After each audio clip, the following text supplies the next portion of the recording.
ভুল থেকে শিক্ষা নিয়ে অভিজ্ঞতা অর্জন করছে জামাত ইসলাম এবং এগুলোর অনিবার্য ফলাফল এবং বাস্তবতা হচ্ছে জামাত ইসলামী টুডে আর টুমোরো বাংলাদেশে রাষ্ট্র ক্ষমতায় আসবে। এবার তো প্রায় রাষ্ট্র ক্ষমতায় আমরা নিয়ে গেছিলাম, একটুর কারণে হয়নি। জামাতের অনেক ত্রুটি বিচ্যুতি ছিল, এগুলো এখন ওভারকাম করছে, পর্যালোচনা হচ্ছে, সামনে ক্ষমতায় আসবে। কারণ মানুষ কোনো না কোনোভাবে অভিজ্ঞতা অর্জন করে। বিরোধী দল হিসাবে জামাতের ৬৮ জন এমপি, তারা যে অভিজ্ঞতা অর্জন করবে, অনেক মেকানিজম ফাঁক ফোকর যা বুঝবে, এটা দিয়ে নির্বাচনে কারচুপি ঠেকানো থেকে শুরু করে ডিপ স্টেটের অনেক মেকানিজম জামাত মেনটেন করতে পারবে।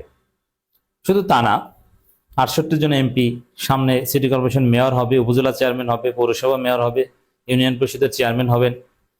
তা এই ওইসব জায়গায় কিন্তু ভোট চুরি বা জামাতকে হারিয়ে দেওয়া এত সহজ হবে না, একটা প্রভাব তৈরি হবে।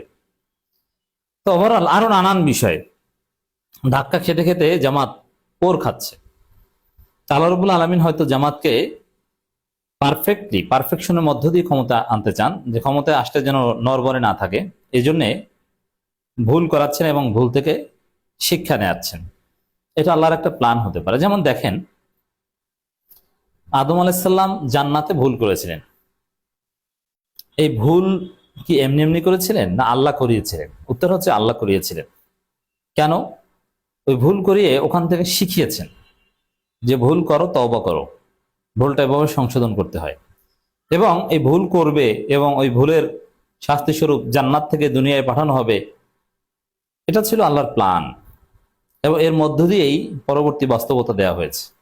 তো জামাতের যে ভুলগুলো, এগুলো ওভারঅল ব্লেজিং হবে এবং ওগুলো থেকে শিক্ষা নিয়ে তার অভিজ্ঞতা অর্জন করবে, ওই বেলতলায় আর যাবে না। দর্শক, তবে ভুলগুলো ধরিয়ে দিতে ব্যাপক সমালোচক দরকার। আমার কাছে জামাতের নেতারা মাঝে মাঝে দেখা সাক্ষাৎ হলে, আমি নর্মালি জামাতের প্রোগ্রামে যাই না, তবে জামাতের অনেক গুরুত্বপূর্ণ নেতা, আমি নাম বলবো না, যারা শুনছেন তারা নিঃসন্দেহে জানেন, বিভিন্ন জায়গায় দাওয়াত দিই, তাদেরকে খাওয়াই, একসাথে খাই, সাধারণত 5 স্টার মানের কোথাও বসি।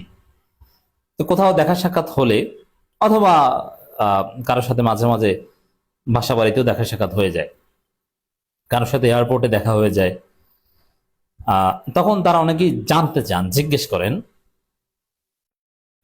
যে জামাতের সংকটটা কি, ভালো দিক কি, খারাপ দিক কি, এই ধরনের দু একটা প্রশ্ন করে।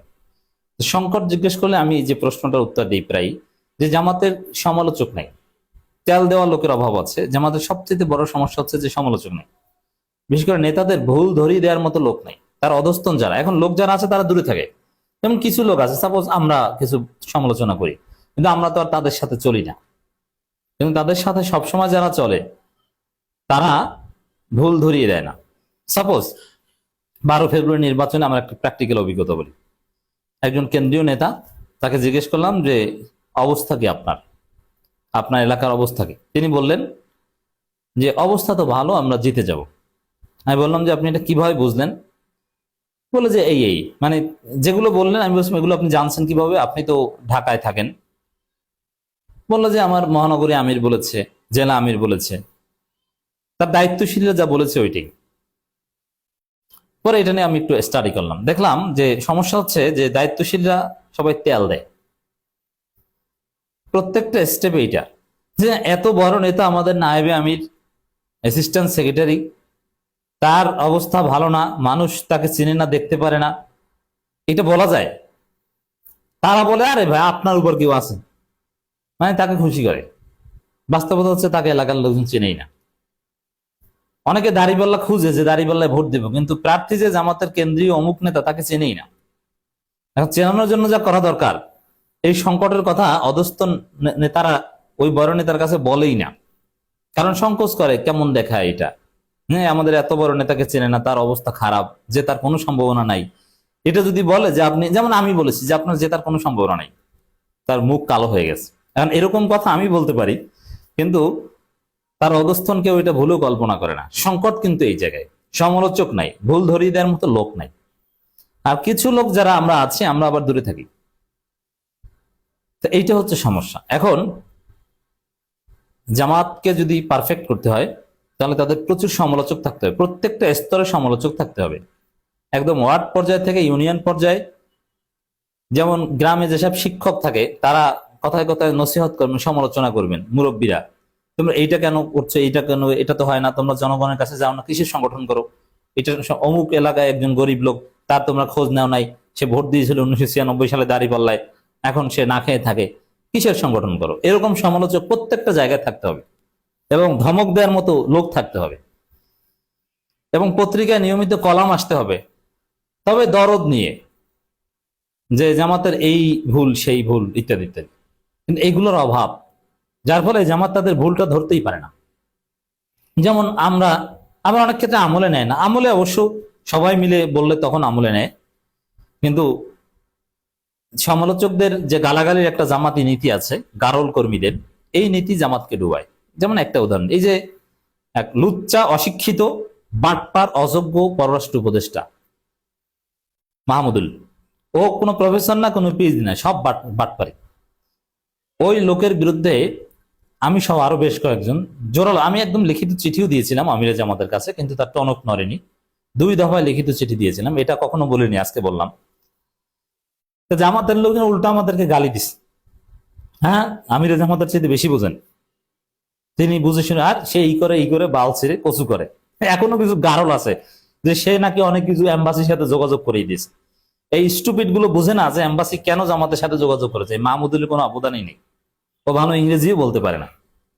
এরা এমন ঢাকা বিশ্ববিদ্যালয়ে কিছু সাবেক শিবির দেখলাম যে মাহমুদুলের পক্ষে, এরা কিচ্ছু জানে না, এরা আন্দাজের পক্ষে।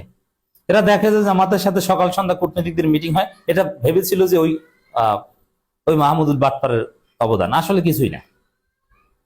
What ever. এখন আমাদের মতো সবাই যদি এ বিষয়ে কথা বলতো, কেউ যদি ডিফেন্ড করতে না আসতো, তাহলে ওটা সমাধান আগেই হতো, জামাতের মান সম্মান এভাবে যেত না। এই জন্য ক্রিটিক নাই, এবং ক্রিটিক যারা আছে তাদেরকে জামাতি গালাগালি, এগুলো জামাতকে ডুবাচ্ছে। এটা সমাধান করতে হবে। আমার দেশ একটা রিপোর্ট লিখেছে, এই ধরনের রিপোর্ট আমি মনে করি সপ্তাহে একটা হওয়া দরকার বিভিন্ন পত্রিকায়, দরদ নিয়ে। অনভিজ্ঞতায় ভুগছে জামাত ইসলামী, এখানে জামাতের অনেক ত্রুটি যেটা এক্সপিরিয়েন্সের অভাবে করেছে জামাত, এটা তুলে ধরেছে, দরদ নিয়ে সমালোচনা করা হয়েছে, ভুল ধরিয়ে দেওয়া হয়েছে, এবং এই ভুলগুলো অলরেডি জামাত সংশোধন করছে, এবং এখনো কিছু ভুলের দৃষ্টি আকর্ষণ করেছে আমার দেশের এই রিপোর্ট, যার উপর জামাত এখন ইস্তেকামাত আছে। তাই আশা করি জামাত প্রথম আলোর এই আমার দেশের এই রিপোর্টের উপর ভিত্তি করে, সমালোচনার উপর ভিত্তি করে তাদের টনক নড়বে বা এটা নিয়ে পর্যালোচনা করবে। তো অনেক কিছু এখানে বলেছে। প্রথমবারের মতো দেশে সর্ববৃহৎ রাজনৈতিক দল বিএনপির প্রধান প্রতিদ্বন্দ্বী হিসেবে নির্বাচনে অংশগ্রহণ করতে গিয়ে বেশ কিছু বিষয়ে জামাত ইসলাম অনভিজ্ঞতা প্রকাশ করেছে। নির্বাচনে প্রচারের নারী নীতি নিয়ে দলীয় অবস্থানের অপ্রস্তুতির বিষয়টি ভোটারদের দৃষ্টি এড়ায়নি। নারীদের 5 ঘন্টার কর্মঘণ্টার প্রস্তাবটি বাস্তবের সঙ্গে নীতি নির্ধারকদের অসঙ্গতির প্রকাশ ছিল। পোলিং এজেন্টদের যথাযথভাবে প্রশিক্ষণ দেওয়া হয়নি। অনেক পোলিং এজেন্টকে ভোট গণনার সময় খুঁজে পাওয়া যায়নি।